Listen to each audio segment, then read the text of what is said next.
Les cuento que los enemigos, ayer lo vimos, enemigo que no es confrontado, enemigo que finalmente tarde o temprano volverá a atacar.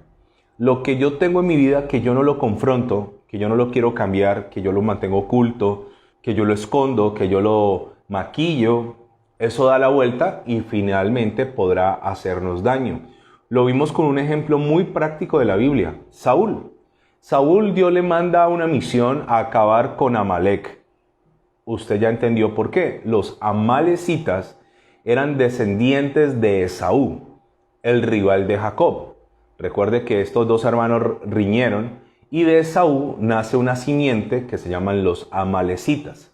Ahora, el pueblo de Amalek siempre atacó al pueblo de Israel por la retaguardia, siempre fueron traicioneros, siempre. Y cuando el pueblo transitó en el desierto, Amalek atacaba a la retaguardia.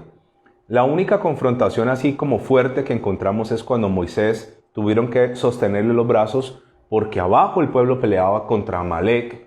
Y dice que cuando Moisés bajaba los brazos, Amalek prevalecía, cuando Moisés lo levantaba, prevalecía Israel. Haciendo esa comparación de esa batalla, Amalek ataca cuando tú bajas los brazos, cuando tú estás cansado, cuando dejas de orar, cuando estás fatigado, cuando renuncias a congregarte, cuando dejas de leer la Biblia, ataca a Amalek. Amalek es un pueblo que destruye. Amalek había atacado por la retaguardia, había matado en la retaguardia del pueblo, como era un pueblo de millones de personas, solo dibuja en su mente esta imagen. Millones de personas caminando en línea recta por un desierto. Y obviamente los ancianos, los niños, los débiles, los enfermos se quedaban atrás. Entonces Amalek venía, mataba niños, mataba ancianos, mataba débiles y se iba. Cuando la punta reaccionaba, pues ya había hecho daño. Cuando David se va a pelear y deja a Siclac solo con las mujeres y los niños de todos sus hombres, aparece Amalek. Amalek siempre ataca a traición, ataca por la retaguardia, ataca cuando hay debilidad. Entonces Dios le dijo a Saúl, bueno Saúl, te pongo una misión, ve y acaba con Amalek. Sin embargo, Saúl tenía algo en su contra y es que fue un hombre desobediente. ¿A quién Dios usa? Le voy a contar a quién Dios usa. No a la gente más inteligente, no a la gente más talentosa, no a la gente más capacitada, no a la gente más preparada. Dios tiene un hilo conductor en todos los hombres de la Biblia y es que Dios usa a la gente obediente. Puede que no tengamos un alto nivel de escolaridad, puede que no tengamos universidad, puede que no tengamos instituto teológico, puede que no tengamos maestrías en cosas, pero si tú eres obediente y yo soy obediente, seguramente Dios nos usará. Entonces, en ese orden de ideas, Saúl le dicen, acabe con Amalek. Dios, ¿qué tiempo le había dado a Amalek de arrepentimiento? Eso lo estudiamos ayer. Recuerde que Amalek atacó a Moisés. Ya había muerto Moisés. ¿Quién siguió? Josué. Ya había pasado Josué. Ahora habían comenzado los jueces, porque no habían reyes, y ahora era el tiempo de Saúl. O sea que Dios había esperado cientos de años para que Amalek se arrepintiera y Amalek no había querido. Entonces Dios le dice a Saúl, acaba con los de Amalek, pero Saúl no obedece completamente. Y ayer aprendimos este principio.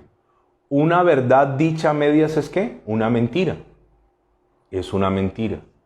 Hay gente que se acostumbró a contar sus propias verdades y finalmente eso es una mentira. Entonces, así como obedecer a medias es desobedecer, decir la verdad a medias es mentir. Y entonces Dios le dice a través del profeta Samuel, ¿hiciste lo que yo te dije? Él dijo, sí, claro, solo conservé el ganado y dejé vivo al rey Agag lo he dejado vivo. Y esto desagrada a Dios porque Dios le había dado una instrucción clara. Ahora, enemigo que tú no destruyes, enemigo que te puede destruir. ¿Qué pasó con Saúl? No destruyó a Amalek, y recuerde que cuando Saúl termina tan mal porque se aleja de Dios, termina consultando la divina de Endor, cuando Saúl se suicida, se tira sobre su propia espada, está ahí agonizando y aparece una amalecita que lo termina de rematar. Entonces, lo que no confrontas, lo que tú evitas, yo no quiero confrontar eso, hay gente que uno les pregunta, no me hables de eso, no quiero tocar ese tema, no quiero ni siquiera recordarlo. Entonces, lo que no confrontas no puede ser sanado. Lo que tú no sacas a la luz no puede ser sanado. Y todo lo que yo mantenga en tinieblas, todo lo que yo mantenga en secreto, todo lo que yo mantenga en lo oculto, es lo que finalmente Satanás usará para avergonzarme. He tenido que ver gente subir y ministerios florecer, pero tienen un guardado, asuntos no resueltos. Y llega un momento donde Satanás los deja subir y cuando ya está arriba, Satanás les saca a la luz su guardado, su secreto, su escondido. Y ahí es donde viene la vergüenza, la caída y la destrucción. Así que al enemigo espiritual hay que confrontarlo, por doloroso que parezca. Una cosa muy interesante de Josué es que habían 3 reyes que se unían para hacerle daño a Josué. Recuerde que Josué venció, con el favor del Señor, 31 reyes, 31 ejércitos, 31 pueblos. Y habían 3 reyes de esos que se unían, atacaban a Josué y luego se devolvían, se replegaban. Entonces un día estaban en una batalla y le dicen a Josué, esos 3 reyes están escondidos en una cueva. Y Josué dijo, pongan una gran roca en la cueva, hasta que yo no llegue no la vayan a quitar. Cuando Josué llegó allí, hizo quitar la roca, hizo sacar a los reyes, los puso en el piso, le puso la cabeza, el pie sobre la cabeza y mató a cada uno de sus enemigos. Hay gente que tiene ese pecado oculto que viene, sale, hace daño y vuelve y se esconde. Ese enemigo oculto que vuelve y sale de tiempo en tiempo, sale de la cueva y hace daño, de tiempo en tiempo avergüenza.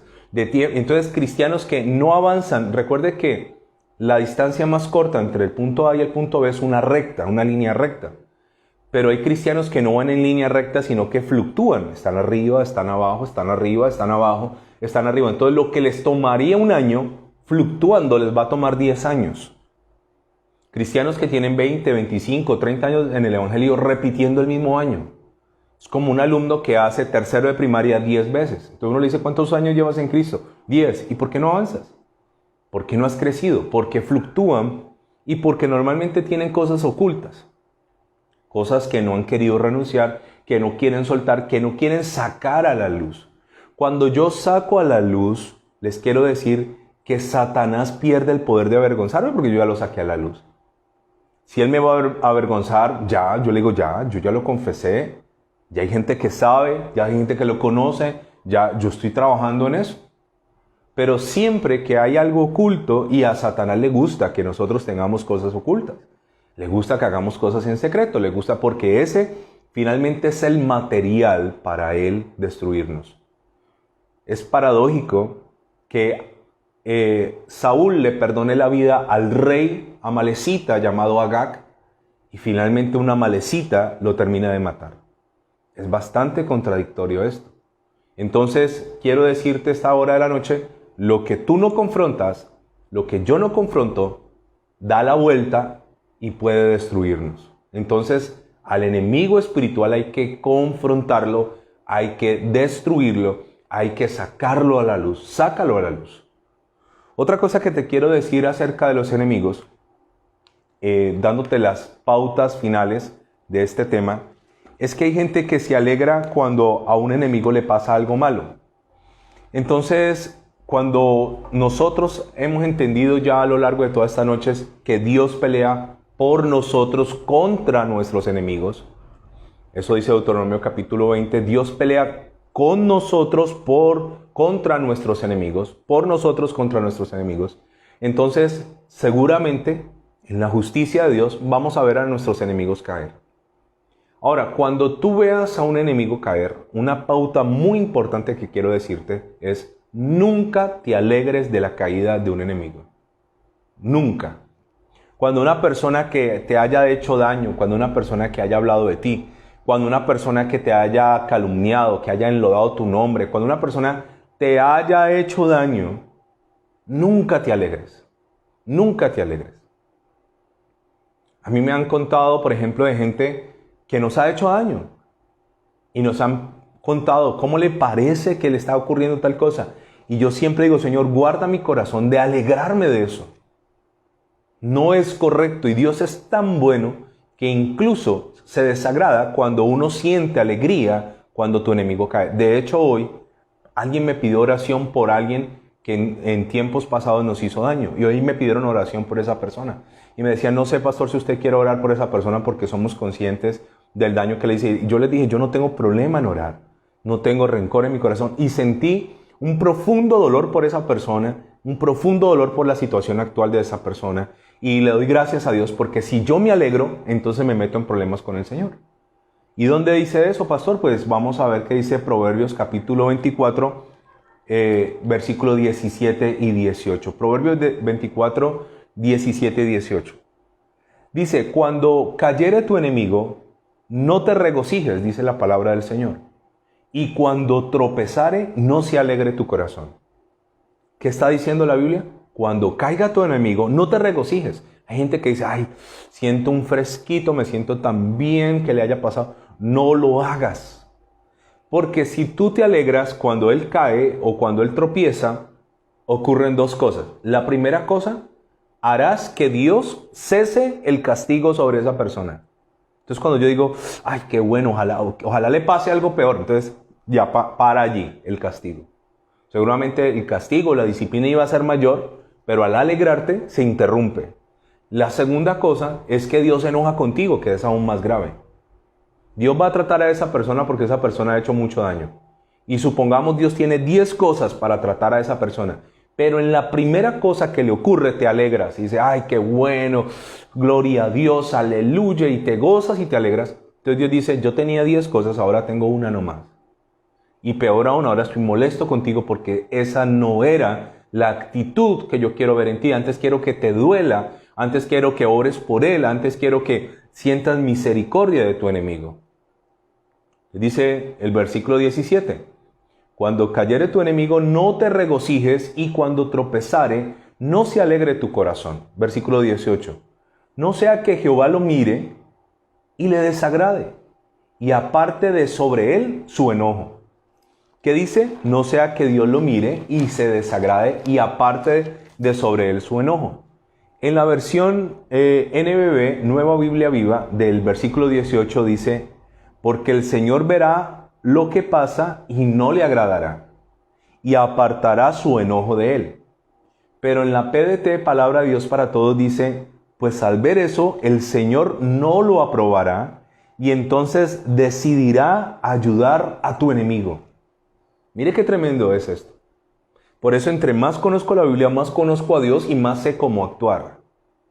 Más sé cómo comportarme, cuáles son los lineamientos. Entonces, listo, yo no ataco a mis enemigos, yo no maldigo a mis enemigos, yo no les deseo el mal, pero cuando les pasa lo que es inevitable que les pase, que Dios guarde tu corazón de alegrarte.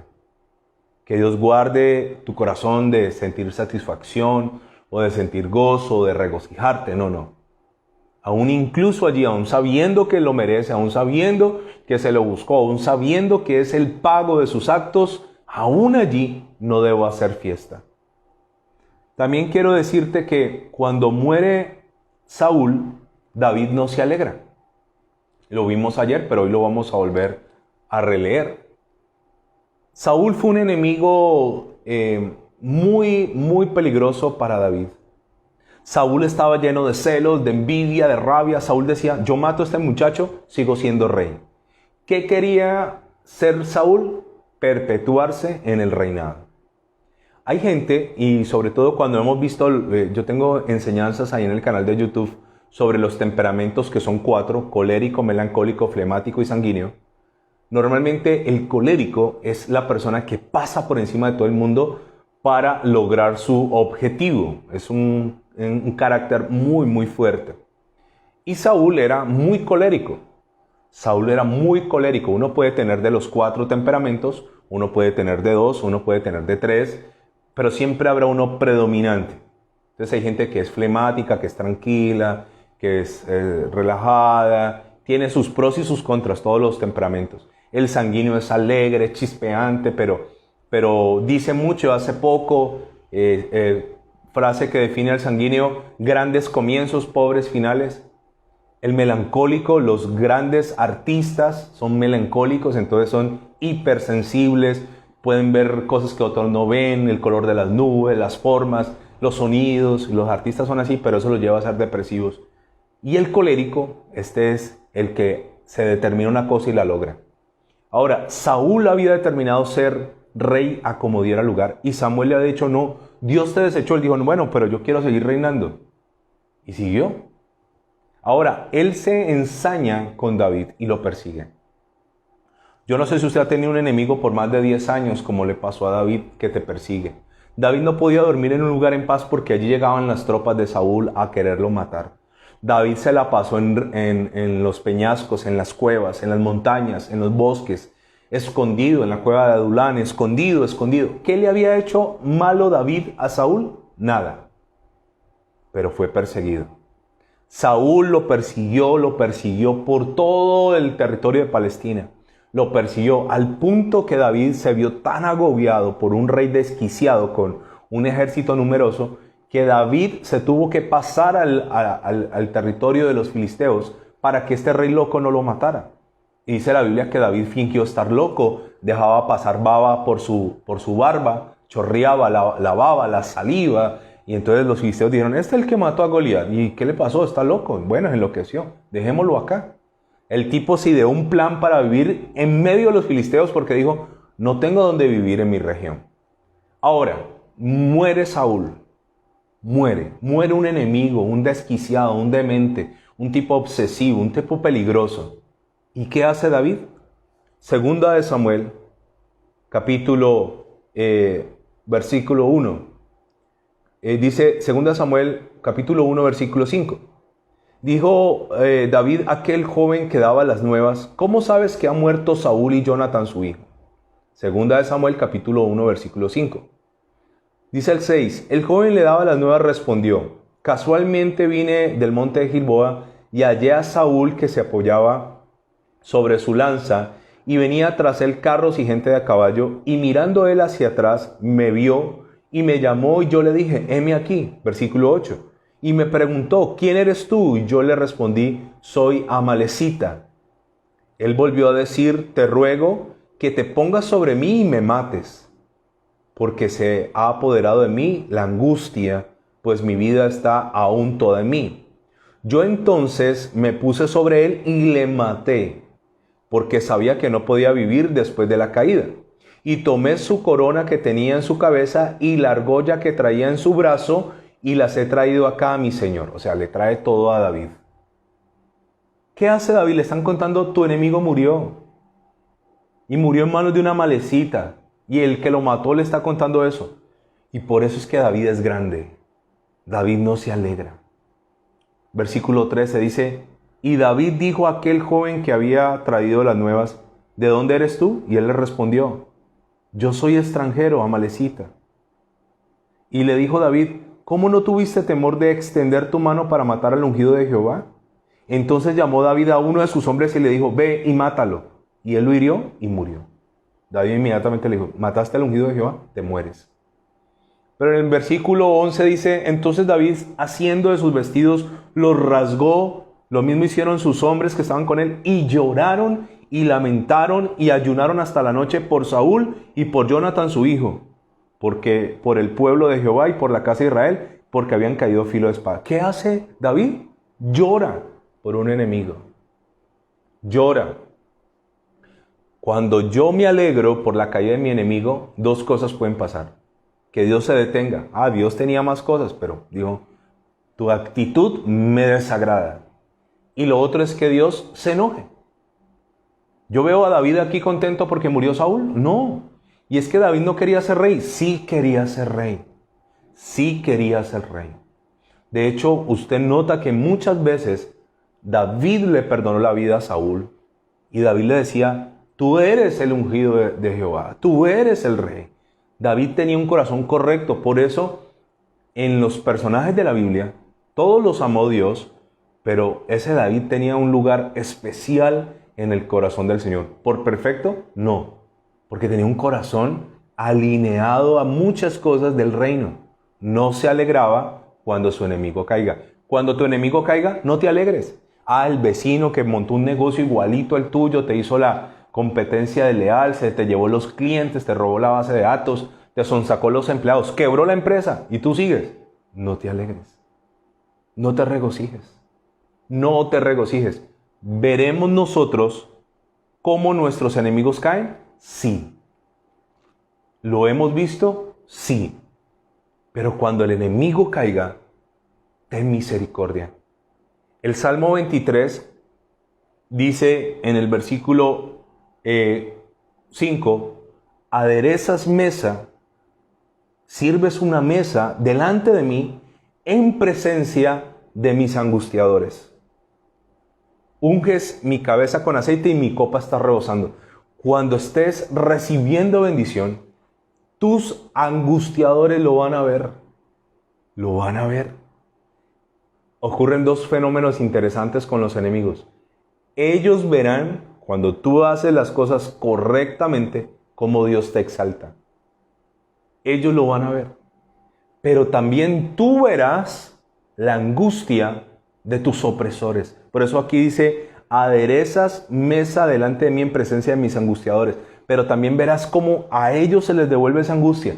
Y es allí donde yo no tengo que sentirme como el pavo real. Ah, qué bueno, se lo tienen merecido estos desgraciados, estos miserables, se metieron con el ungido del Señor. No. Tercera cosa que quiero decirte. Tus enemigos son una prueba que estás progresando. Escúchame. Una prueba que no se puede ocultar es, si tú estás progresando, vas a tener enemigos. O sea que cuando tengas enemigos porque estás prosperando, siéntete feliz. Es una prueba de que estás avanzando. Nehemías tuvo enemigos, y permítame leerle Nehemías capítulo 4, versículo 1. Nehemías tenía a Tobías, a Gesem el árabe, a Sanbalat como enemigos principales. Entonces, cuando tienes enemigos, la tercera cosa que quiero decirte hoy, concluyendo el tema de los enemigos, es que cuando prosperes, tus enemigos te odiarán, te van a aborrecer. Ahora, yo puedo tomar dos actitudes. Si mis enemigos se levantan y me aborrecen, amargarme la vida por ellos, o sencillamente seguir hacia adelante. Seguir hacia adelante, sin mirar los que se están levantando. Porque si yo los bendigo, porque si yo no los maldigo, porque si yo oro por ellos, porque si yo tengo misericordia, te voy a decir que tarde o temprano tus enemigos caerán en sus propias trampas. Caerán como Amán, que le hizo una horca a Mardoqueo en el patio de su casa, y Amán, sin saberlo, estaba haciendo una horca, dijo, este es para el judío Mardoqueo. No. ¿Quién quedó en esa horca? Amán mismo. ¿Quién caerá en ese hueco que están cavando para ti? Ellos mismos. ¿Quién caerá en ese lazo? Ellos mismos. ¿Quién caerá en esa trampa? Ellos mismos. Y cuando caigan no nos alegraremos, pero te quiero decir que los enemigos son una excelente señal para demostrar que estás avanzando. Nehemías capítulo 4, versículo 1. Cuando oyó Sanbalat que nosotros edificábamos el muro, se enojó y se enfureció en gran manera e hizo escarnio de los judíos. Dice, cuando yo, Sanbalat, que nosotros edificábamos el muro, dice, se enojó, 1, se enfureció en gran manera, 2, e hizo escarnio. La palabra escarnio significa burla. Cuando te ven prosperar, cuando te ven avanzar, ¿qué le estaba haciendo de malo Nehemías a Sanbalat? Nada. Pero cuando comenzó a edificar, dijo, estos débiles judíos van a hacer un muro. ¿Cómo lo están construyendo? Si esto hay ruinas aquí, ¿cómo? Cuando tú comienzas a avanzar, comienzas a crecer, comienzas a prosperar, tu hogar va viento en popa, las cosas funcionan, vas a tener enemigos. Dice el versículo 2, y habló delante de sus hermanos y del ejército de Samaria y dijo, ¿qué hacen estos débiles judíos? ¿Se les permitirá volver a ofrecer sus sacrificios? ¿Acabarán en un día? ¿Resucitarán de los montones del polvo las piedras que fueron quemadas? O sea, él va y dice, ¿qué están haciendo estos débiles? ¿Van a volver a adorar a Dios acá en Samaria? ¿Van a volver a adorar a Dios en este lugar? Versículo 4. ¿Qué hace Nehemías? Esto es lo que usted tiene que hacer. Oye, oh Dios nuestro, que somos objeto de su menosprecio y vuelve el baldón de ellos sobre su cabeza y entrégalos por despojos en la tierra de su cautiverio. Palabra clave, y esto lo utilizamos mucho en temas de brujería. ¿Te están haciendo brujería? Vuelve el baldón. Vuelve el baldón. Vuelve el baldón. Vuelve el baldón. ¿Qué es que vuelva el baldón? Yo nunca deseo el mal, pero sí deseo que lo que me desean se les devuelva. Se lo voy a repetir. Yo nunca deseo el mal, pero sí deseo que lo que me desean se les devuelva. Entonces, por eso es que usted no debe desearle mal a nadie, porque si esa persona dice, vuelva el baldón, se te devuelve. ¿Y Nehemías fue a pelear con Sanbalat, o con Tobías, o con Gesem? No, fue a Dios. En el libro de Nehemías, no sé cuántas veces Nehemías fue a Dios. Oye Jehová, mira que somos objeto de menosprecio. Mira, todo el tiempo Nehemías fue a Dios. Ahora, versículo 5. No cubra su iniquidad ni su pecado sea borrado delante de ti. Mañana comenzaremos a ver qué es la iniquidad. Porque se airaron contra los que edificaban. ¿Qué hicieron los enemigos? Se enojaron. Hay gente que te va a coger odio, rabia. ¿Por qué? Porque construiste una casa, porque te compraste un buen carro, porque prosperaste, porque tu congregación está creciendo, porque estás feliz. Y dice el versículo 6, edificábamos pues el muro y toda la muralla fue terminada hasta la mitad de su altura, porque el pueblo tuvo ánimo para trabajar. Pero mire lo que dice el 7.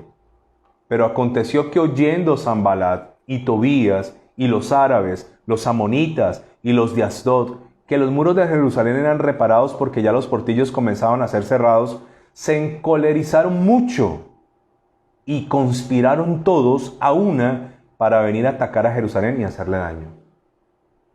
Entonces siguieron. Pero ya no solo era Sanbalat, era Tobías, los amonitas, los de Asdod, comenzaron a conspirar. Ahora esto forma parte del paquete. ¿Tendremos enemigos? Sí, señores, los tendremos. Porque los enemigos son un buen indicador de tu progreso. Ahora, podría decirte muchas cosas más de Nehemías, porque Nehemías todo el tiempo, estos manes ahí, a dañar, conspiraron, mandaron a llamar a Nehemías, venga, hablemos, venga a este lugar y hablemos. Y él dijo, no voy a ir a hablar allá. Él entendió que si él iba a hablar allá, lo iban a matar. Otra cosa que te voy a decir de tus enemigos. Nunca caigas en la confrontación de tus enemigos. Nehemías le dijeron, venga, hablemos, que no es para eso. Y él dijo, no. Él sabía que si él iba hasta allá, 3 veces le mandaron razón, venga, hablemos, venga, hablemos. Y él dijo, no. Nunca caigas en una confrontación con tu enemigo. Escúchame. Huir no es cobardía, huir es sabiduría para preservar tu vida, tu ministerio y para mantener enfocado. ¿Qué pasa muchas veces? Un enemigo te va a traer a su terreno. Escúchame. Un enemigo va a querer que tú pelees en su terreno, porque él lo conoce. De hecho, muchas batallas fueron ganadas porque el ejército invasor no conocía el terreno del enemigo. ¿Qué, por ejemplo, le ocurrió a Estados Unidos en Vietnam? Llegaron allá a combatir a Vietnam y los vietnamitas habían hecho cuevas en la tierra, como topos. Redes y redes y redes de túneles. Y los americanos no tenían experiencia en esa guerra de guerrillas. Y llegaron allá a unas condiciones climáticas difíciles, topográficas difíciles, pero sobre todo estratégicamente difíciles para ellos. Entonces, el enemigo te quiere sacar de tu lugar de confort y traerte a su terreno. A su terreno. ¿Por qué militarmente en este país la guerrilla no ha sido vencida militarmente? Porque es una guerra de guerrillas, donde hay 20 hombres, pequeños grupos de hombres que hacen daño, se esconden, salen, se esconden. No es una confrontación como antes que nos veremos en el valle de tal lugar y ahí, bueno, el ejército que gane, ese será el ganador, el que dominará. No. Entonces, el enemigo siempre va a querer traerte a su terreno. Venga, hablemos acá. No vayas. Cuando tú eres creyente y alguien te provoca, alguien te empuja, alguien te agrede, alguien te insulta, y tú reaccionas en la carne, te quiero decir que cuando yo reacciono en la carne, me bajé de mi posición. Recuerda que una cosa es la condición, otra es la posición. Me bajé de mi posición en Cristo, quién soy yo en Cristo, y me puse a su nivel. El ejemplo de esto está en la naturaleza, el águila y la serpiente. Usted ha escuchado ya esta historia. El águila, para cazar la serpiente, la agarra y se la lleva al aire. ¿Qué es su hábitat? ¿Cuál es el hábitat de un águila? El aire. El águila no pelea con la serpiente en el suelo. El águila la lleva a las alturas, la suelta, la deja caer, la vuelve y la agarra y la va con sus garras, la va destruyendo. ¿Dónde la mata? En el aire. Si yo soy cristiano y yo me bajo de mi posición y me pongo a insultar a la gente y me pongo a agredir a la gente y es que me empujaron y yo lo empujo, le quiero contar que allí es donde Satanás nos quiere tener. Yo contaba en estos días en la iglesia una experiencia que nos ocurrió hace algunos años. Estábamos en la terraza de la iglesia construyendo un baño para los niños allá, en la terraza. Y entonces alguien nos fue a hacer las puertas de ese baño. Y la persona que enviaron a ese lugar a trabajar allá, ese día que esa persona fue, yo no sé si tenía muchos problemas o qué, pero fue a trabajar mal, fue a instalar mal esa puerta no calzó bien, etc. Y se agarró a insultar a los hermanos que estaban allí. Entonces a mí me dijeron, pastor, allá arriba hay un señor y ese señor está vulgarmente tratando a los hermanos. Entonces yo subí y yo le dije al señor, por favor, retírese. Y el señor bajó. Pero entonces yo me subí al carro para ir ahí cerca de la iglesia, al lugar donde habíamos contratado para que nos hicieran la puerta. Entonces el señor iba a pie, yo iba en el carro y por el trancón del centro ese día, él llegó primero. Yo llegué a hablar con el jefe a decirle, mire, por favor mándeme a otra persona que nos deje la puerta bien instalada. La puerta no cerraba, no calzaba, etc. Cuando yo llegué allá, yo llegué con Cristian, el muchacho que toca el piano, que usted lo ha visto cantando aquí, etc. Él iba conmigo. Cuando yo estaba hablando con el dueño del negocio, el empleado vino por un costado y me lanzó un puño. Bendito Dios que ese puño me pasó rozando la cara. Donde ese tipo me pegue un puño me tumba. Pero no me preocupaba tanto la reacción que me tumbara, sino la reacción después del puño. Cuando yo siento que me pasa rozando ese puño, yo siento que la cara se me pone roja de la ira. Y me pasa lo del cazador con la presa, y es que todo a mi alrededor se nubla y solo queda la mira puesta en el rival. Entonces todo a mi alrededor se nubló y ya iba a reaccionar cuando en medio de eso que yo estaba viendo, veo unos ojitos que brillan y volteo yo a mirar a un lado y era Cristian mirando la reacción de su pastor. Cristian es casi un santo, ese muchacho es de lo más obediente que hay en este mundo. Y le quiero decir que yo lo miré a él y entré en razón. Entré en razón, gracias al Señor. Usted se imagina, yo me agarro a golpes con el tipo. Primero, el tipo me había cascado. Segundo, en pleno centro. Tercero, los celulares hubieran aparecido, se hubieran averiguado, pastor, habían dañado el testimonio.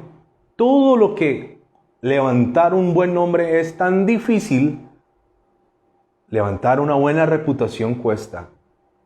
Todo eso se había desplomado por una pelea. Por una pelea. Entonces, si yo me bajo al terreno del enemigo, el enemigo me patea. Seguro que sí. Entonces, ¿qué hago yo? Cuando el enemigo te quiera traer a su terreno, no vayas. El Señor Jesús le dijo a sus discípulos en Mateo 10:23, les dijo, cuando os persigan en esta ciudad, huid a otra. ¿Cuál fue la recomendación del Señor? Cuando los persigan en esta ciudad, huyan a otra. Les dijo, confronten, enfrenten. ¿Se van a dar en la jeta contra todo el mundo? ¿Van a acabar con...? No, si te agreden, vete. Porque El temor, el salir corriendo es una demostración de sabiduría para sostener tu vida, tu ministerio y mantener enfocada tu atención. Y me llama mucho la atención porque hasta el Señor Jesús lo querían matar. Y quiero decirle que en Juan capítulo 11 dice algo muy interesante. Acompáñame por favor a Juan, Evangelio según San Juan, capítulo 11. Los fariseos estaban ya cansados del Señor Jesús, cansados de Él. Y sabe, lo iban a asesinar, lo querían matar por una sola cosa, porque el Señor Jesús estaba haciendo lo correcto. Ahora, a mí me llama la atención que con todo y ser el Señor Jesús, dice que Él antes aparecía públicamente, pero cuando supo que lo iban a matar, comenzó a evitar andar en lugares abiertos. Ya no andaba abiertamente entre los judíos porque sabía que lo iban a matar. Permítame hacer la lectura de este pasaje. Dice la palabra del Señor así. Juan capítulo 11, versículo, voy a leerlo del 47. Entonces los principales sacerdotes y los fariseos se reunieron con el concilio y dijeron, ¿qué haremos? Porque este hombre hace muchas señales. Si le dejamos así, todos creerán en él y vendrán los romanos y destruirán nuestro lugar santo, nuestra nación. Entonces Caifás, uno de ellos, sumo sacerdote, aquel año, les dijo, vosotros no sabéis nada, ni pensáis que nos conviene que un hombre muera por el pueblo y no que toda una nación perezca. O sea, Caifás dijo, es mejor que muera uno y no toda la nación. Porque recuerde que el Sanedrín y todos los sumos sacerdotes y toda esta gente de la crema y la nata le servían a Roma, eran lacayos de Roma. Ahora dice el versículo 51, esto no lo digo por sí mismo, sino por como era el sumo sacerdote de aquel año, y dice, profetizó que Jesús había de morir por la nación. Y no solamente por la nación, sino también para congregar en uno a los hijos de Dios que estaban dispersos. Digo, lo matamos y volvemos a tener la atención de todos. Así que desde aquel día acordaron matarle. ¿A quién? Al Señor Jesús. Ahora, ¿qué hizo el Señor Jesús? Acordaron matarle. Dijo, pues venga, aquí estoy. Yo no me voy a esconder de nadie. No, eso no es sabiduría. Versículo 54. Por tanto, Jesús ya no andaba abiertamente entre los judíos, sino que se alejó de allí a una región contigua al desierto, a una ciudad llamada Efraín, y se quedó allí con sus discípulos. Subraye por favor el versículo 54. Por tanto, Jesús ya no andaba abiertamente entre los judíos, sino que se alejó de allí. Huir del peligro no es cobardía. ¿Saben? Eliseo vinieron a matarlo los sirios. Eliseo oró para que su siervo viera lo que estaba ocurriendo. Y yo le quiero contar que Eliseo sabía que Dios estaba con él. Sin embargo, Eliseo hizo una oración que a veces uno tiene que hacer cuando uno tiene enemigos que quieren matarlo. Acompáñeme por favor a Segunda de Reyes capítulo 6, versículo 17. Segunda de Reyes 6, versículo 17. Recuerde que los sirios estaban muy molestos porque Eliseo, profeta, sabía todo lo que ellos hablaban en lo secreto. Entonces el rey de los sirios estaba molesto por todo lo que Eliseo le decía al rey de Jerusalén. Y dice el versículo 15. Voy a leerlo desde el versículo 13. Y él dijo, id y mirad dónde está para que yo envíe a prenderlo. Y fue dicho, he aquí él está en Dotam. Entonces envió el rey allá gente de a caballo y carros y un gran ejército, los cuales vinieron de noche y sitiaron la ciudad, la rodearon. Versículo 15. Y se levantó de mañana y salió el que servía al varón de Dios, el siervo de Eliseo, Jesse. Y aquí el ejército que tenía sitiada la ciudad con gente de a caballo y carros. Entonces su criado le dijo, Señor mío, ¿qué haremos? Él le dijo, no tengas miedo, más son los que están con nosotros que los que están con ellos. Y oró Eliseo hace dos oraciones. ¿Cuál es la oración que yo tengo que hacer cuando tengo enemigos? Primera, y dijo, te ruego, Jehová, que abras sus ojos para que vea. Entonces Jehová abrió los ojos del criado y miró, y aquí que el monte estaba lleno de gente de a caballo y de carros de fuego alrededor de Eliseo. Te quiero decir esto, tus enemigos no te pueden tocar a menos que Dios lo permita o que tú abras puertas. El criado de Eliseo estaba muy preocupado por todo ese ejército. Y Eliseo oró, Dios, ábrele los ojos. Y vio un ejército. Primera oración que yo puedo imitar de Eliseo. Señor, ábreme mis ojos espirituales para saber que a mi alrededor hay ángeles. Y Eliseo lo sabía, pero el criado no. Así que el criado ve caballos y carros de fuego a su alrededor. Segunda oración. Dice el versículo 18. Y luego que los sirios descendieron, a él oró Eliseo a Jehová y dijo, te ruego que hieras con ceguera a esta gente. Y los hirió con ceguera conforme a la petición de Eliseo. ¿Cuál es la segunda oración cuando sientas amenazas de muerte? Señor, hiere a mis enemigos con ceguera. Ahora, esta gente no es que quedaron ciegos y no volvieron a ver la luz, no. Esta gente fueron por Eliseo, pero no lo reconocieron, no lo vieron. Eliseo salió y dijo, ¿a quién buscan? A Eliseo. Ah, yo sé dónde está, camine los llevo. Y los fue y los entregó al ejército de su nación. Cuando usted salga en la calle, vivimos en una ciudad tan violenta, en un país tan violento.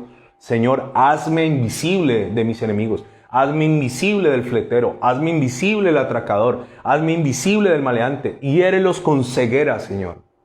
Que vengan a buscarme y no me encuentren. Que pasen de largo, que no encuentren mi casa, que no encuentren la congregación, que no encuentren mi carro, que no encuentren mi empresa, que no encuentren mi trabajo, Señor. Al extorsionista, al malo, al malvado, Señor, hiérelo con ceguera.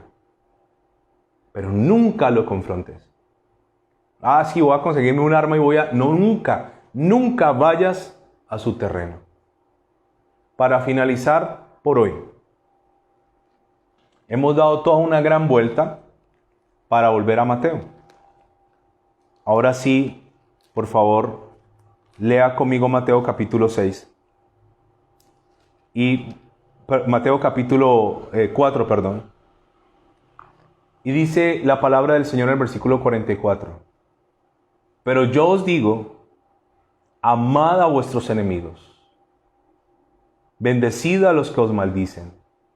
Haced bien a los que os aborrecen y orad por los que os ultrajan y os persiguen.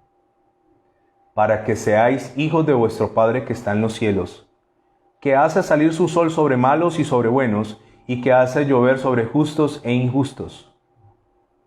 Porque si amáis a los que os aman, ¿qué recompensa tendréis? ¿No hacen así también lo mismo los publicanos?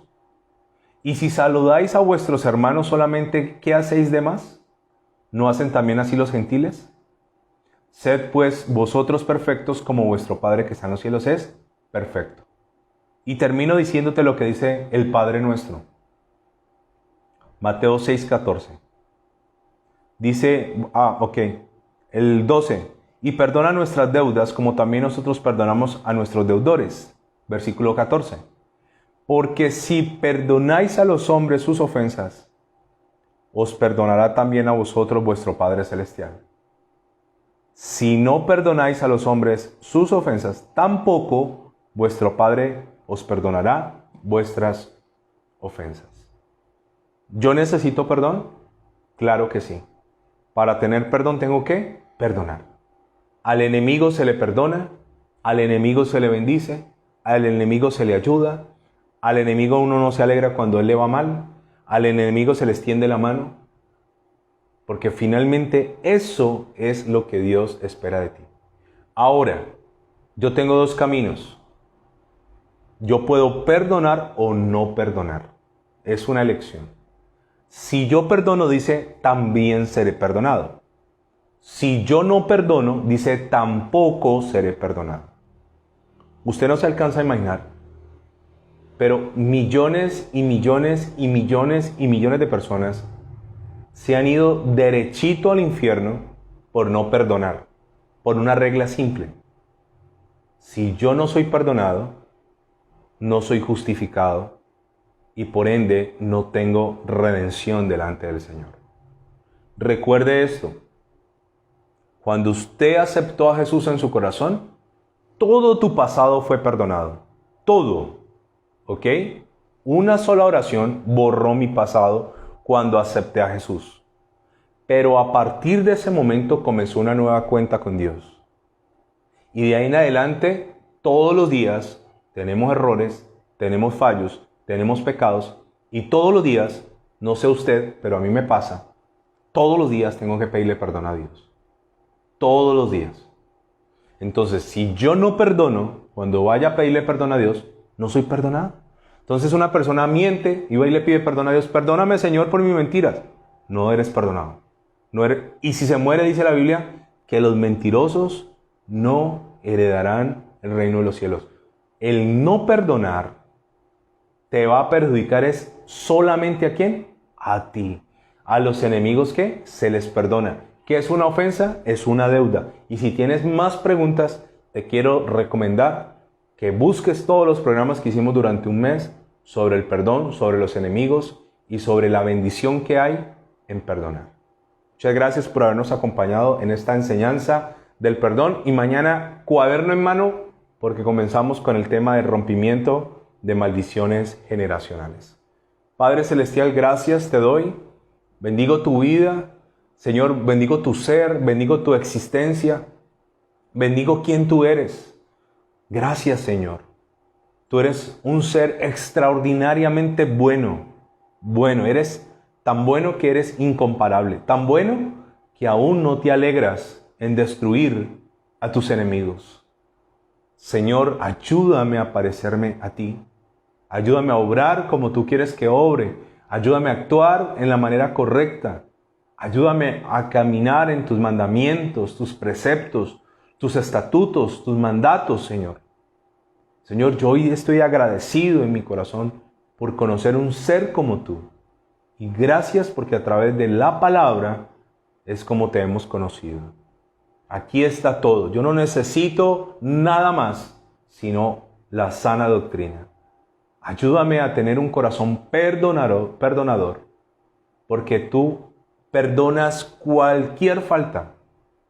Y así como la parábola de aquel que se le perdonó mucho y no quiso perdonar al que le debía poco, lo que yo he hecho, Señor, no se puede cuantificar. Yo no puedo decir cómo pagarte a ti mis pecados. No tengo manera. La única forma para pagar por mi alma es a través de la sangre del Cordero. Así que, Señor, yo estoy muy agradecido. Y en la misma medida en que tú me has perdonado faltas tan grandes, ayúdame a perdonar. Seguramente faltas en mis hermanos, sus ofensas, a dejarlos libres, pero sobre todo a recibir el perdón que necesita mi alma.